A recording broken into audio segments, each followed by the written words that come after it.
Over here, beta will better explain the probability, beta will better explain this node, which means intraspecific coalescence will have better probabilities than birth-death diversification, right? For some of these like later nodes. So here, the tool will infer that this is just population structure. There is no speciation event happening here, right? So in all these tools, they try to find an inflection point, right? Or a threshold in your phylogeny, which draws the line and says that, okay, this is the red line, this is my inflection point. Every node before the inflection point represents a speciation event. And every node after the inflection point just represents intra-specific divergence or population structure, right? So every tool has this threshold that it tries to arrive at, right? And once it arrives at this threshold, it's easy for it to say how many species there are in your phylogeny. This is the basic funda. Again, not all tools do this, most tools do this. So essentially, you give the tool a phylogeny, it is going to subject it to interspecific birth-death diversification, find probabilities for all nodes in your phylogeny. And then it's going to subject it to intraspecific coalescence and find probabilities for all nodes. So whichever probability explains the node, it's either a speciation event or it's intraspecific divergence. Only alpha ones are called clades. Sorry? Only alpha ones are called clades. No, clades are basically monophyletic groups. The phylogenetic splits that happen at alpha nodes are considered speciation events. So speciation has happened here. Clades are just monophyletic groups, right? So a clade is basically all organisms and their most recent common ancestor. Together they're called a clade, right? So don't confuse clades with any of this. Clades are the basis of all cladistic biology or whatever. So if you guys are not clear on this, I'm not going to move to the next slide because this is the basis of the next half an hour. So I have a question. So the inflection point, so is there a certain value, cutoff value that we say from this is the inflection point, which, yeah. There is no, so the tool calculates the cutoff value. You cannot give it a cutoff value. Okay.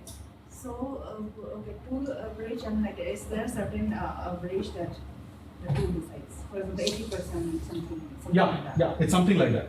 So the tool will figure out at which point probabilities for alpha increase, right? And probabilities for beta decrease. And at that point, it will draw the inflection line and say that earlier than this, it's all speciation. And all the splits after this represent just intraspecific structure, right? Population structure. So I was already wondering, I mean, like this parameter, in which are the software that we apply this? Sorry? Which are the software that we apply, we give this parameter to give us the inflection point? We'll get there, we'll get there. So if you have questions on this particular slide, you ask me. Yeah. And at the end of the presentation, if I have not covered certain things, you're free to ask me, right? What is there any here in the graph? Sorry? Okay, yeah. So a lot of the tools also use what is called a lineages through time plot, which is basically the number of lineages plotted through time. On the y-axis, you have number of lineages. The x-axis, you have time. And you see how lineages accumulate. And at some point, the tool draws the line, similar to what it does here, and says that, okay, all the lineages that have accumulated after the red line is just population structure. It just represents population structure. And there's no speciation happening after the red line. Everything before the red line is speciation, right? So only higher value of alpha will be, then only we call them as a Species. Higher probability for alpha. So every node will have both probabilities. If alpha has a higher probability for that node, then it's speciation. If beta has a higher probability for that node than alpha, then it is population structure, no speciation. Is there any restriction or limitation of what we can put We will get there. So different tools have different ways of treating genes. It's not specific to a single tool. Right? Certain tools can take only like single genes, like single gene trees. Certain other tools can take a combination of gene trees and so on. what type of data? Now we talk about it. Yeah. So before the line, usually the alpha values are higher, or I mean, what is the Before the line, alpha value, probabilities for alpha are higher. Okay. After the line, probabilities for beta are higher. Right? Yeah. So it is basically classified on the basis of branch length. This alpha and beta. Certain tools use branch length, certain tools use divergence time, actual time in millions of years. We'll talk about those tools in the later. Okay, fine. So let's look at the birth-death model. So what does the birth-death model explain? So birth-death model in the end gives you probability. So what does it give you probability for in our context? Speciation. That's all I need to know. You're all awake. Good. Okay, so to determine the rate of speciation and therefore the number of species in a group or a clade. So that's what the birth-death model is used for. Now the birth-death model considers that there are two events occurring in any evolutionary process, right? There is birth, which is nothing but speciation, and then there is death, which is extinction, right? So these buggers could have very well called this the speciation extinction model, but biologists always try to sound very cool, and they're quite far from it actually. And so when a speciation event happens, or when there is a birth event, the number of species increases by 1 in the phylogeny. And that is represented by lambda, which is birth rate. Okay? And when extinction happens, the number of species decreases by 1 in your phylogeny, and that's represented by mu, which is your death rate. Everybody understood why a speciation event increases the number of species by 1? Anyone who didn't get that? Okay. So let's look at this branch that I'm showing you. Okay. So for this clade, there is 1 species right now, right? And then there is a phylogenetic split. Now there are 2 species, right? So that's an increase of 1, right? Okay. So that's what's happening right here. And these lineages where there is X at the terminal nodes, they represent extinction events. Okay. So the number of species at any given point of time, t, is a function of waiting time between birth rate lambda, right, death rate mu, and number of lineages at time t. Okay. Now, very simple. So there is a birth event here, right? The earliest birth event. The next birth event is here, right? So the number of species at time t is a function of this waiting time. How long do we have to wait between these two events? The birth rate, which is lambda, and the death rate, which is mu, and most importantly, the number of lineages that are there during this time, right? So there are only 2 lineages during this time. However, if you take the time frame here, there are 1, 2, 3, 4, 5, 6 lineages or 7 lineages here, right? So your number of species is a function of all these parameters: the birth rate, death rate, the number of lineages at that time, and the amount of time you have to wait for the next big event, birth or death, right? Everyone clear? It's very simple. So, in the earlier time, this like if we take the same tree few million years before, infliction of coalescence, in future it will become something like birth-death model, right? Can you just go to the previous? So the alpha part. Yeah. So if you have only this portion of the tree, you're saying very early in time. Yeah. So, then it will change, right? It will obviously change, and these lineages won't be so diverse, because yes, we are here in time that these look like big divergences, right? But if you go very early in time, these are not really big divergences, maybe not big divergences, right? During that time, they will be of intraspecific coalescence, something like that. Yes, right? yes. Because you've not given them enough time to speciate, Yeah. right? And you also don't know what the bloody story is 5-6 million years ago. You're only hypothesizing using this tree that it could have been like that, you know. So, okay. Moving on from this, similarly, you have the state diagram here, which basically says that you start with 0, then there is like there's a birth rate, get to 1 species, then the birth rate changes because your number of lineages have changed. It changes to lambda 1, and then you get to the next state, and then your birth rate changes again, and so on and so forth. Similarly, the same philosophy for extinctions, right? Okay. Now, so the birth-death models consider both speciation and extinction. Now, there is a specialized case of the birth-death model called the pure birth model, which says, which basically assumes that there is no extinction going on in your group, right? Primarily because you have not given it any extinction data. Like, let's say you're working on agamids or calotis, and you obviously don't have any calotis, specific calotis fossils, right? So you can't give the tool any kind of extinction data. So in those cases, you will use what's called the pure birth model or the Yule model. It's a very simple model. It assumes no extinctions or deaths, which means the extinction rate is 0, and assumes every lineage has the same speciation rate at a given point in time. Over time, it might vary, but at any given point of time, all lineages speciate at the same rate. Right? Waiting time between speciation events is exponential. Okay, so what this really means is this should actually read negative exponential, right? Sorry. So if you look at the graph here, on the left is time, on the y-axis is time, on your x-axis is your speciation rate, not diversification rate or anything, speciation rate. So you see that if your phylogenetic splits have happened earlier in time, there is a better probability that they represent speciation events. And as you come closer to present day, the probability of splits in your phylogeny representing speciation events comes down drastically, right? So that's what this basically says. It says waiting time between speciation events is exponential. Its rate is n lambda, and a product of the number of lineages n at that time and speciation rate lambda, right? So if you go back to this phylogeny here, you see that earlier in time, your phylogeny basically shows that there is a lot of gap between speciation events. But as you go closer to present day, you see the number of speciation events that have happened, right?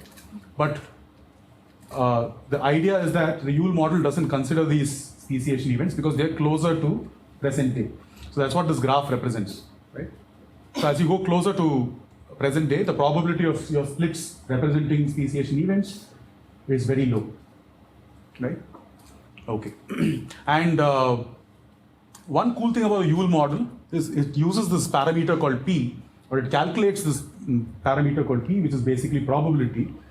It's the probability of you not sampling all the lineages in your group, right? Because for the Yule model, for the birth-death model to work, it works under the assumption that your sampling is complete. If there are 20 species in your group, you have sampled all 20. And you have sampled intraspecific variation in 20, right? But most often, we don't do that. We are not able to sample all 20. We probably have 10 species or 12 species. So the Yule model uses this probability parameter, which accounts for you not sampling completely.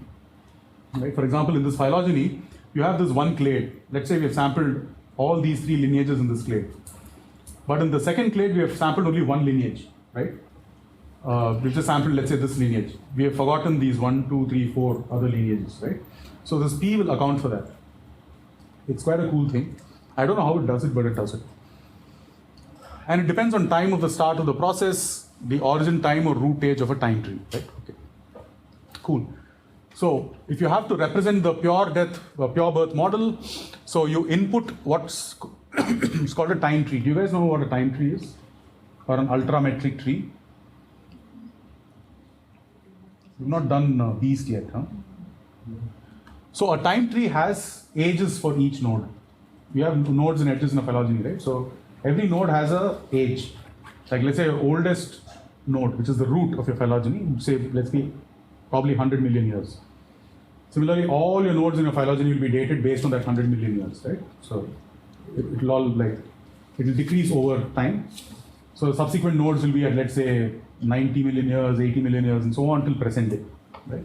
So that's what a time tree is. So you input a time tree, and the tool that uses the Yule model, the algorithm, will calculate speciation rate, which is lambda. It will calculate sampling probability, which is the probability that we as loser biologists have not sampled everything. And then it will also calculate root age. Right? So it will infer these three parameters based on a tree that you provided. Right? To account for uncertainty, like all self-respecting tools, they apply a probability distribution on the speciation rate. Basically, give it a mean and a standard deviation. So you're not using absolute values. You're using a range, and you depict that range using a probability distribution. So this could be like a log normal or an exponential. Vivek? So in the new model, is the sampling probability something that we provide because we approximately know the sampling probability, right? If we know that there are so many species, and the sampling only so many species. So the sampling probability, I mean, we can provide what it is, right? I don't know of tools that allow you to do that, Okay. but that would make sense the way I see it. Yeah. But the way these tools calculate is that if you have, like for example, from this phylogeny, if you have this first clade, if you have all the samples in clade 1, but in clade 2 you have only 2 samples, it will kind of use allelic variation within this clade and say that, okay, there might be more samples here, there might be more alleles here, which you have not sampled. Okay. So it makes that some kind of heuristic guessing and assumes that, okay, you've not sampled maybe 4 or 5 lineages in this clade, Okay, so it's accounting for the possibility of not sampling. Possibility of not sampling, yeah. But if these lineages had gone extinct, the tool would have no idea of finding Okay. it. So, and the pure birth model uses, have you guys seen this equation from yesterday? The Bayesian method. So this is the standard Bayes theorem, right? What does Bayes theorem calculate? What is this? Louder? This is prior probability. This is posterior or prior? Posterior probability, right? And so what is posterior probability basically? Let's digress a little from species delimitation. I'm a little bored of this now. What is posterior probability? So what is this and what is this? Is the probability of what given what? Probability of the data given. That's posterior probability. Are you sure? That is like Okay, very important, right? So you need to know the English alphabet before you understand Shakespeare, is what some people have told me. So it's very simple. So likelihood, and my handwriting really sucks, so excuse me. And then you have posterior probability, okay? So likelihood is the probability of data given hypothesis. What is posterior probability? Hypothesis given the data. Excellent. Just don't forget this, like you don't forget your name. Because this thing is going to keep appearing throughout your life unless you want to change careers. Yeah. Okay, so applying the Bayes theorem for our pure birth model, this is the posterior probability of hypothesis given the data. What is the hypothesis? Speciation rate, lambda, right? What is the data? The time tree. So given the time tree, that's what we input to the species delimitation tool. Given the time tree, what is the speciation rate? Like, what is the probability of getting a certain speciation rate? Right? Is it a speciation rate of 10? Is it a speciation rate of 15? So the tool is going to evaluate everything given the time tree. What is this? What is this, like this parameter? Prior probability. So this is the prior probability of the speciation rate given an exponential distribution function applied to the speciation rate. So it's basically prior probability of speciation rate. So if you're first evaluating a speciation rate of, let's say, 10, this will be prior probability of 10 being true, right? And this is the likelihood of the speciation rate, right? Divided by, what is this? Probability of data. Now, in any Bayes theorem, you know that the probability of data, what is the probability of data going to be?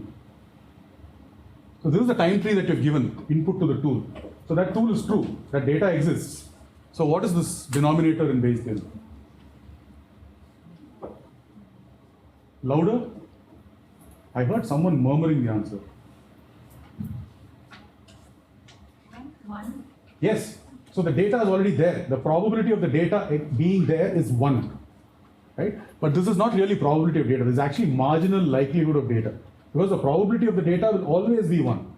But in the denominator, we want to keep the denominator also a little under 1. Like 0.99 or 0.98. That's why we use marginal likelihood of the data. And the reason we even have a denominator here is so that in the end, this whole thing becomes a fraction and does not become 1 or greater than 1. You know, if you have a denominator that's less than 1, your whole fraction will become less than 1, right?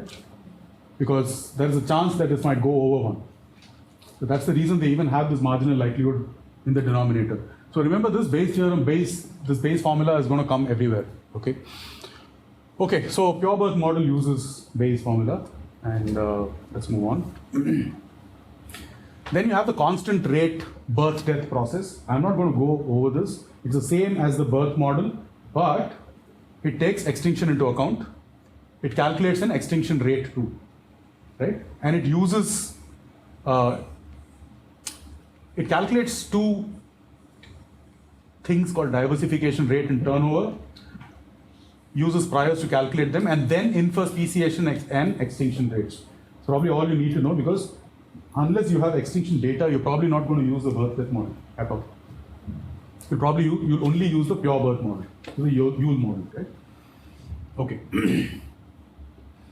Okay, so any questions so far? Okay, let's move to the coalescent. Yeah.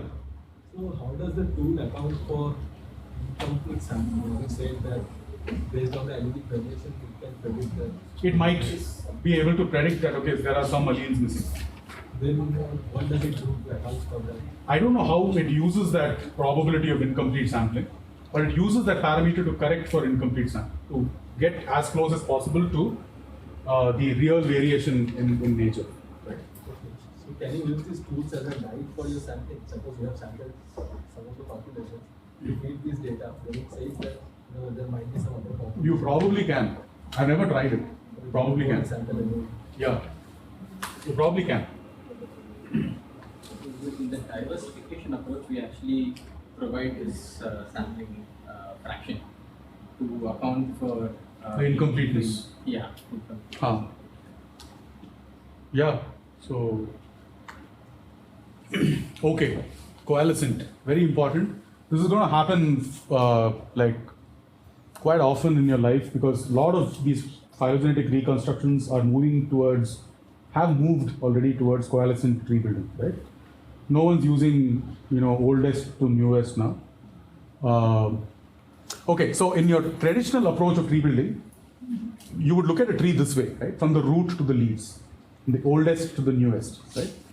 But in the coalescent way of tree building, you would start with your extant sequences or extant alleles or extant organisms and work your way backwards all the way up to the root, right? So it's kind of a paradigm shift in the way trees are built, right? Now, how does coalescence really work? So the idea is, if there are two alleles that you have sampled that are from the same population, that are very closely related and are sisters, they will coalesce faster in time. By coalesce, I mean they will converge to a common ancestor much faster in time, probably in the immediately previous generation, right? If two alleles are very far apart, they'll take more time to converge at the common ancestor, right? If you're looking at a lizard and if you're looking at a blue whale, they're going to take a very long time to converge to a common ancestor, right? So that's the idea. How much time does it take for two alleles to converge back in time? That gives you the probability of coalescence. But you can have a tree with great organismal diversity. Let's say bacteria, fish, reptiles, mammals, birds, whatnot. they will all eventually coalesce, right? Why? Because all of life is monophyletic. They have to coalesce at some point. But the further apart they are in genetic diversity or in evolutionary history or whatever, they'll take a longer time to coalesce, and their probability to coalesce will be lower. Probability of when they coalesce will be lower. So more the time to coalesce, lesser the probability. Okay? Now, the probability of coalescence is a function of divergence time, right? So obviously, if two alleles are close together, they have not diverged very early, right? It's a function of divergence time, and it's a function of effective population sizes, which is called theta in all these coalescent algorithms. Can anyone tell me what effective population sizes are? The proportion of population that is reproduced. Yeah, so that is one definition of effective ancestral population sizes, where you say, okay, in your previous generation, there are 10 organisms and only 7 are reproducing. So my effective ancestral population size is 7. But when you talk about effective allelic ancestral population sizes, there are only 2 individuals that are fornicating, right? So let us say you have a nuclear gene that comes from 2 different individuals, right? The nuclear gene is inherited from the father and the mother, so that's 2. And each of these individuals have a diploid nuclear genome, right? So 2 alleles from the father, 2 alleles from the mother. So if you're looking at a nuclear gene, you're looking at an effective ancestral population size of 4, right? 4 alleles. There are 4 possible alleles that have contributed to this organism that you're looking at. If you look at a mitochondrial gene, it comes only from the mother. And is it haploid or diploid? So mitochondrial genome is haploid, single, right? So you're only looking at 1, right? You're only looking at 1 allele, right? So for a nuclear gene, if you're looking at a nuclear gene, you have 4 alleles. If you're looking at a mitochondrial gene, you have only 1 allele where it is coming from, right? So of course, if the organism you're looking at is a female, then the allele gets propagated. If it is a male, then it's an evolutionary dead end for that allele, right? So coalescent tools estimate the effective population size based on the ploidy of the allele that you're providing it. Okay? So if you're given it 10 nuclear alleles, each nuclear allele can come from potentially 4 alleles. And each mitochondrial allele can potentially come from 1 allele. So effective ancestral population sizes of a mitochondrial allele is 1/4 of a nuclear allele, right? So if you assign 1 to the nuclear allele, you'll have to assign 0.25 to the mitochondrial allele because it's basically 1/4. And effective population size is the most important factor with which these tools estimate probability of coalescence, right? So probability of coalescence depends on divergence time and effective population size. Okay? So if divergence times are smaller, effective population sizes are smaller, probability of coalescence is greater. It is an inverse relationship with both these parameters.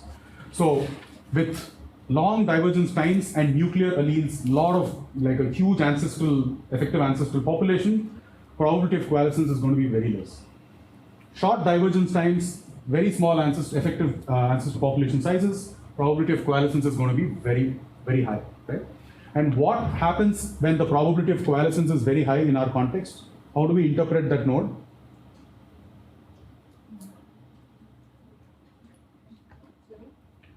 How do we interpret when a certain node, right, has a high probability of coalescence as opposed to a high probability of birth-death, high probability on the birth-death model? Yes, intraspecific divergence, or that's just population structure, and speciation has not happened. So that's why we are even talking about all this, right? So it all comes from that context. Okay. So here, if you look at this tree that we've shown here, this is a typical species tree, right? And in a species tree, ideally, branch widths also matter. So typically in a phylogeny, we don't like give a shit about branch widths, right? It's all just like lines and so on. But in the species tree, branch widths matter, though none of the species tree building algorithms would give you a tree with branch widths. So the branch width basically represents effective ancestral population size. So if you look at this lineage species A, it has 3 alleles, A1, A2, and A3. And the effective ancestral population of A, which is represented by theta A, also represents the width of this branch, right? And it also says that A1 and A2 have immediately coalesced back in time, right? Whereas A3 and the common ancestor of A1 and A2 have coalesced back here, right? So on and so forth, right? Similarly, when do species A and species B coalesce back in time, right? So that's the idea. Any questions on this slide? Then we can probably gallop.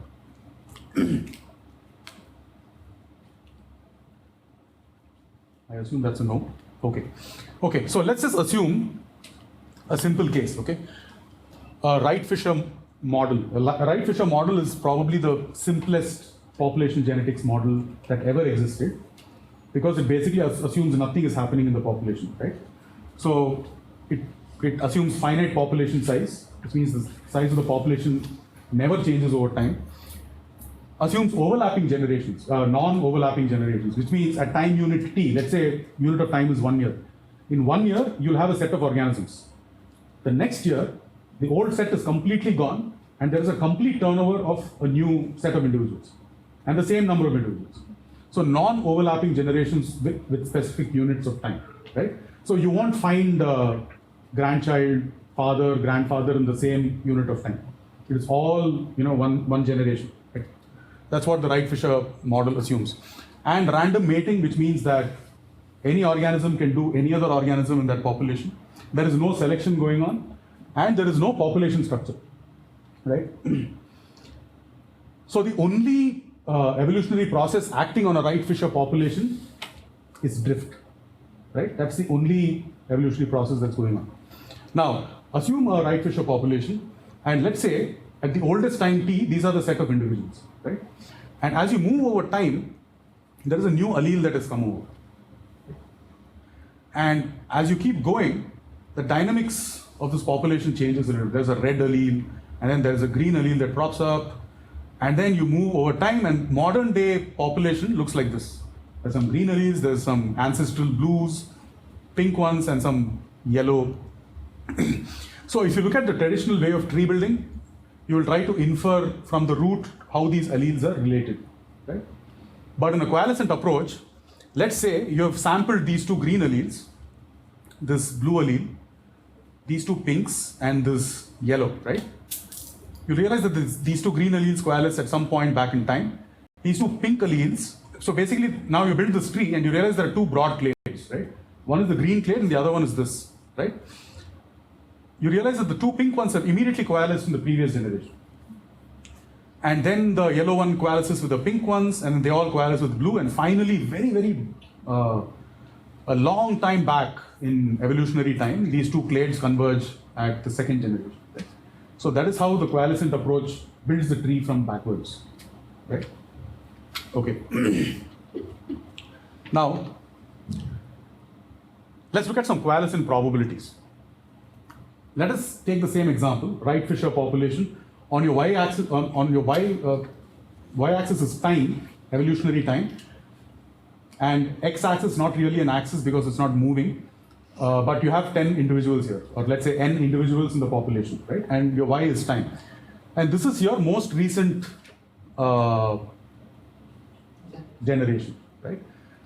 And remember, this is a Wright-Fischer thing.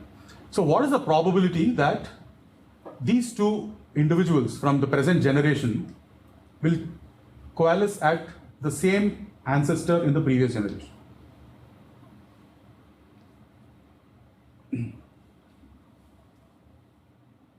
Let me rephrase that. What is the probability that, let's say, just this individual, okay, will pick an ancestor from the previous generation? Has to be 1, because you're assuming a Wright-Fischer population. Generations completely turn over at every unit of time. So the current generation has to have come from the previous generation. So the probability that this individual would have come from an organism from the previous generation is 1. What is the probability that another individual would come from the same ancestor? 1 by n. So what is the probability that both will come from the same ancestor? Multiply the two probabilities. 1 by n. Right? The probability that these two individuals came from the same common ancestor in the previous generation is 1 by n. Right?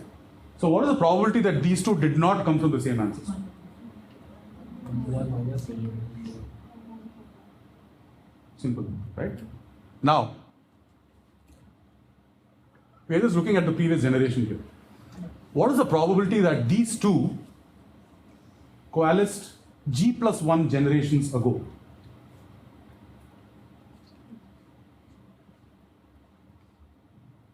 So the probability that these two coalesced G+1 generations ago is first the probability of them not coalescing for G generations, right?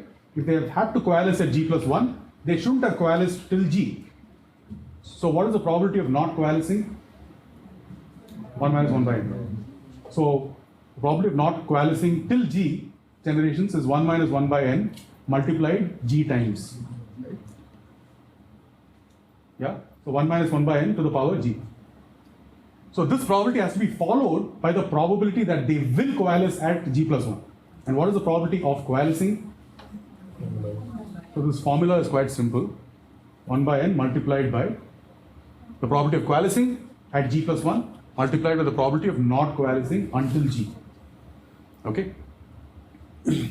Very simple formula. Now, let's complicate this slightly. We have only taken two individuals. We have assumed that there are just two individuals. And probability of these two individuals coalescing. Let us say, ideally we have m samples, right? And from these m samples, every pair of individuals have to coalesce, right? So how do you choose, what is the mathematics for choosing, the different ways of choosing 2 from m? You have m, you have to choose MC2, right? Americans say m choose 2. So this just changes to that, right? Instead of, so in this case, you're doing 2 choose 2, right? Because you've just assumed there are 2. How many different ways can you choose 2 individuals from 2 individuals? 1 way. How many different ways can you choose 2 individuals from m individuals? MC2 or m choose 2. So just replace 1 by m choose 2. It's a very simple formula. So this is the formula for coalescence, assuming Wright-Fisher model. But in real life, there is no such thing as a Wright-Fisher model. We know that, right? The problem is, Wright-Fisher model assumes constant population sizes, which is wrong, assumes geometric discrete time distribution, which means that time is not geometric. Time is a continuous thing, so time is exponential. It has to be represented by an exponential equation. And Wright-Fisher also assumes that every generation neatly fits into the time units that we have assigned. If it is 1 year, there will be exactly 1 generation. Next year, new generation. All these things don't work in nature, right? So, if we assume population sizes change over time, if we account for the fact that time is continuous, and therefore its distribution should be exponentially represented and not geometrically represented. We use the probability density function for exponential distributions, which is delta e to the power minus lambda multiplied by e to the power lambda t. And you also have to calculate the probability of all coalescent events in that population, not just 2 individuals. Right? So you do all of that, you get this hideous looking formula. Right? This ugly looking formula. You should all thank me for not trying to derive this. Frankly, I don't know how to get here. So I've saved all of us the horror by just stating it. Okay. So basically, what this means, this left-hand side of the equation is basically the likelihood that describes the probability of the coalescent history of a lineage. Okay. For a gene. So this is the formula. So this NT is nothing but the number of individuals is a function of time. It's not constant. So that's why we're using NT instead of just N. N assumes constant time. N, when it's a function of t, assumes that the population is a function of time, right? Cool. So now we've derived the likelihood function for the probability of coalescence of a single lineage for a single gene, right? Now here's the bad news. Now, this is your species tree. How many lineages are there in the species tree? In this species tree, you have A, B, C. Ancestor of B and C, that's one lineage. Ancestor of A, B, and C, that's another lineage. So that same formula has to be applied to all lineages, right? And then, at the end of it, we get the likelihood of the gene tree, which is basically a single gene that you have tried to superimpose on the species tree, right? The likelihood of the gene tree given the species tree, right? Okay? Now, so and this basically this formula that we're talking about, this is called the coalescent. So if anyone refers to the coalescent, they basically are talking about this formula, right? Now, you will have multiple genes for your for the acrobatics that you're trying to do, right? So the full multi-species coalescent is given by the posterior probability of the species tree given your data, right? And the standard likelihood for your gene tree, which is the standard likelihood that you get from a maximum likelihood algorithm, let's say, and the coalescent likelihood for the gene tree and the species tree, which is basically what we calculated here for one gene, right? So it is standard likelihood multiplied by the coalescent likelihood multiplied by the prior for the species tree divided by the marginal likelihood of the data. And this is summated over all genes in your data set, right? And that is how you calculate the final multi-species coalescent probability for your data, right? And if all of this, the probability is really high, then you say this is intraspecific population structure. It's not a speciation event in your phylogeny, in your species delimitation phylogeny, right? You don't have to remember all of this, but just know that this is how it's working. One day when you're actually using the multi-species coalescent and running this tool, and suddenly, smoke starts coming out of your computer, you need to know why smoke has started coming out of your computer, right? So that's the reason I've explained all this math. And these slides are going to be with you all the time, so you can always go back and read. It's not like you need to understand all this right now. Right? Cool, okay. Now, we're on to the last part of the presentation, so please bear with me. The virtues of rigorous sampling. Now, we spoke about all this jazz, right? You have this birth-death model, you have the coalescent model, all of that. But all this amounts to shit if your sampling is shit. Okay? If your sampling is bad, your results are going to be bad. It's as simple as that. Sampling has to be thorough. But if you look at taxonomy, especially in India today, where there are, I think, at least 200 to 300 species coming out every year, people just sample points, get alleles from two different points. Alleles are very divergent from each other. They call them different species, right? So that's what's going on. But that's definitely not the ideal way of delimiting species, right? If you just want to add more pages to your resume, get your next postdoctoral, whatever, get your next job or something, then it's great. But if you want to do it the right way, then this is probably what you need to do. So let's assume that you've sampled two sister lineages, right? One is blue and the other one is gold from two different points in space. This is the relationship between the sister lineages, right? Then you put it in phylogeny, you realize that, one lineage is gold, the other one is blue, okay? And so any taxonomist would just say, hey, let's just describe these two distinct species, right? One is blue, one is gold, let's just go and describe it, right? But there is a whole lot of stuff that could be going on in the contact zone of these two organisms, right? Now, there could be this large interzone between where you got the blue allele and where you got the gold allele, right? So if you don't investigate what's happening here, you cannot really delimit these two as distinct species, right?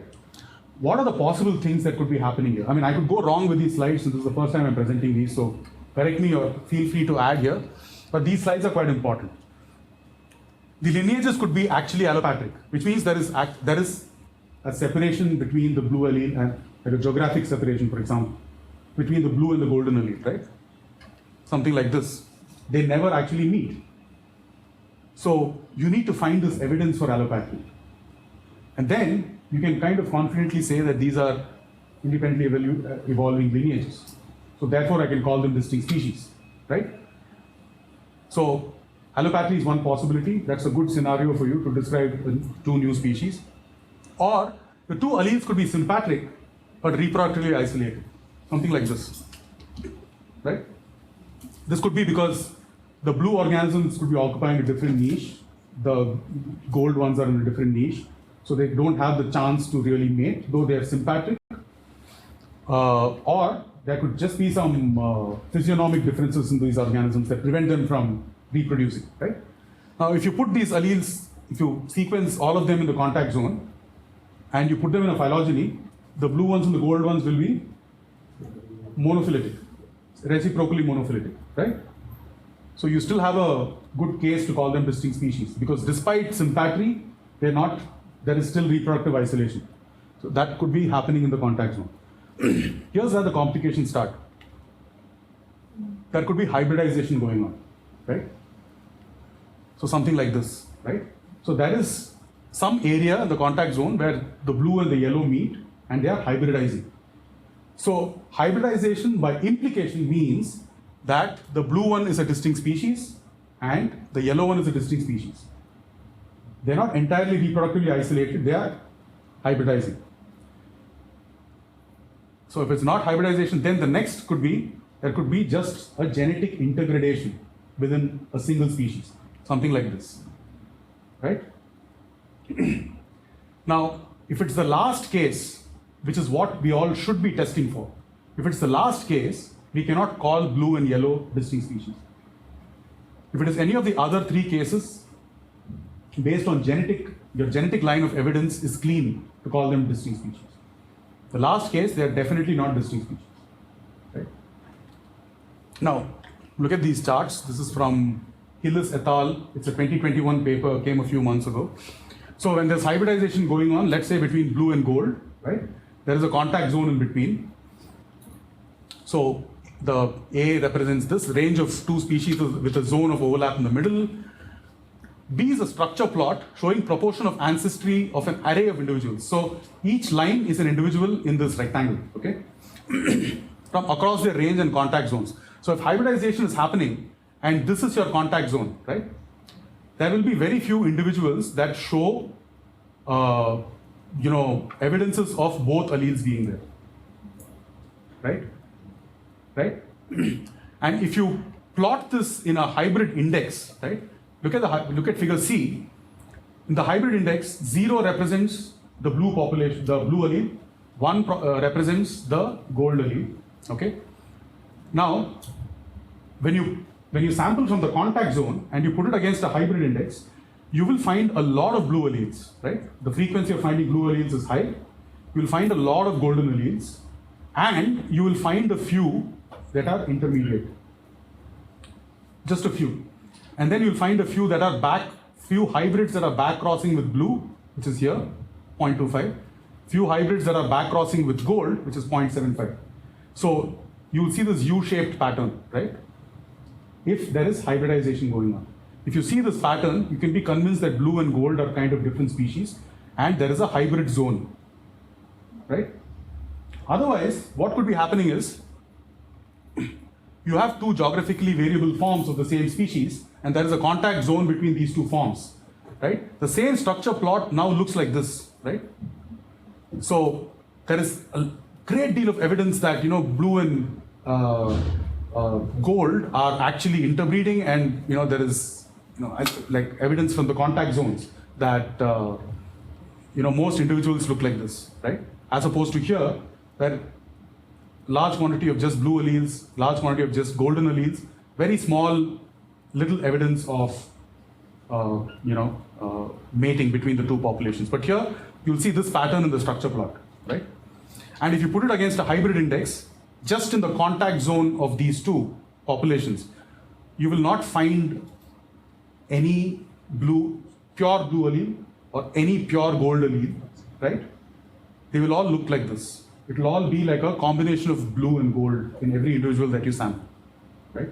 So when you have a plot like this in the hybrid index plot, you kind of know that this is an intergradation between two populations and it's not hybridization, right? And in this case, you should actually call them the same species, despite them having completely two different alleles in their geographic extremities, right? So this is how you tell between hybridization and intergradation between two populations. And if you don't do this test, we don't have enough genetic evidence that these two are distinct species, right? But this is the hard way out. This is the hard work. And if you want to describe species, you have to be doing this hard work, right? Yeah. If you take example like Western Ghats from Can you remove your mask? I can't hear you. So if we take example like study area is Western Ghats from northern Western Ghats to southern Western Ghats. So can you tell how many samples we need to collect per site and how many sites we can choose? And any random species you can decide. So you have to if you're studying areas Western Ghats, you have to sample all over the Western Ghats. And how many samples per site? How to decide? So basically, sample across the geographic range of each population, right? Extremities of the geographic range and in the middle maybe. So how many of samples that is, right? So per site, how many individuals will need? So there is no specific answer to that, right? But you need to be sampling at the extremities of the geographic range of that population and at the middle of the thing, right? So that the whole range is covered in terms of genetic variation. And that way you can cover the morphological variation, the ecological variation, everything. So sampling is everything basically. So without sampling, you can't get, you can't do good research. That's the whole point of this. I think maybe we can start with a certain number of individuals across the distribution, run the pilot and then figure out where your contact zones might be between two putative lineages. That is another way that's exactly how I'm doing my work right now. That way it makes more sense. That's another way of doing it. Yes, absolutely. Okay, let's gallop. Okay, everyone's clear with this? Any questions? This is a very cool paper by Salter et al. So every good species delimitation paper uses species discovery approaches and species validation approaches. So there are various tools that do species discovery, like GMYC, BPTP, ABGD. So what does this do? You just throw your data set onto species discovery tools. It discovers how many species there are, right? So for example, your same data set, GMYC will tell you there are 10 species, right? BPTP will tell you there are 15. ABGD might tell you there are 22, right? Now what you have in your hand after you subject your data sets to discovery approaches is you have species hypothesis, the number of species that you potentially have. So you have 3 hypotheses now, 10, 15 and 22. Now you can validate those hypotheses using your species validation. So that's the basic idea here. Right? You get your species hypothesis based on these discovery tools, and then you validate them using one or more validation tools like BPP, SpeedStem. There's something called ABC which I've not used. And this paper basically uses discovery, validation, and a chimeric approach, which is basically a combination of discovery and validation. And then it comes up with the number of species. These are trapdoor spiders from North America, I think. So this is a good paper to look at. It's good to use multiple discovery approaches and good to use one or more validation approaches, right? Then you have kind of a consensus and you can say there are this many species and try and delimit them on other axes, right? Okay, so I'm going to quickly run through all this. So GMYC is one of the tools. It takes in an ultrametric tree, which is a time tree basically, and it basically uses the Yule model, which is a pure birth model, right? We just spoke about Yule, and it also uses the coalescent. So why does it use Yule and coalescent?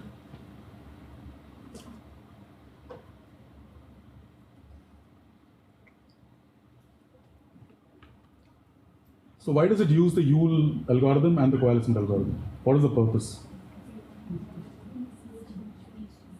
Louder. One person, but louder. Now no one wants to talk. Sorry? Both the species. Yeah, that's the whole point of this tool, right? So why would you use pure birth to find out what? So if there is no extension, the police, the chances of collision increases. No. We don't have access to. So it basically uses Yule and coalescence, yeah. So, actually, they don't, it doesn't assume extinction. Yeah, fine. So that's what. But what is Yule used for in species delimitation tools? Speciation. To identify speciation. And what is the coalescent used for? Population. Population structure, like intra-specific divergences are recognized or explained better by the coalescent. So that's why GMYC uses both the pure birth and the coalescent to figure out, to come up with this inflection point, right? You guys remember this inflection point? So it comes up with this inflection point and says that every node before this inflection point in time represents a speciation event. Every node after this inflection point represents within population structure, right? And there is also a gray bar here which is not visible. So GMYC gives you a confidence interval. There's a gray bar around this line, okay? So yeah, and you can access GMYC online through this link. BPTP does the same thing, just that it takes a maximum likelihood tree instead of a alphametric tree, right? This is my data set from way back. And BPTP, the output it throws you, it looks like a tree. So each node is calibrated with some values, right? So higher the value, higher the probability, higher the chance of speciation. That's what it means. So if this node is 1, that means the tool is telling you there is definitely a speciation event that has happened here, right? If this node is 0.85,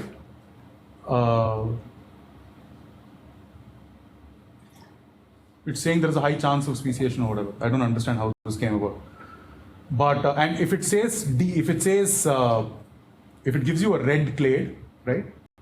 It means it's the same species. But if it gives you red and black, like here, 2 different species, right?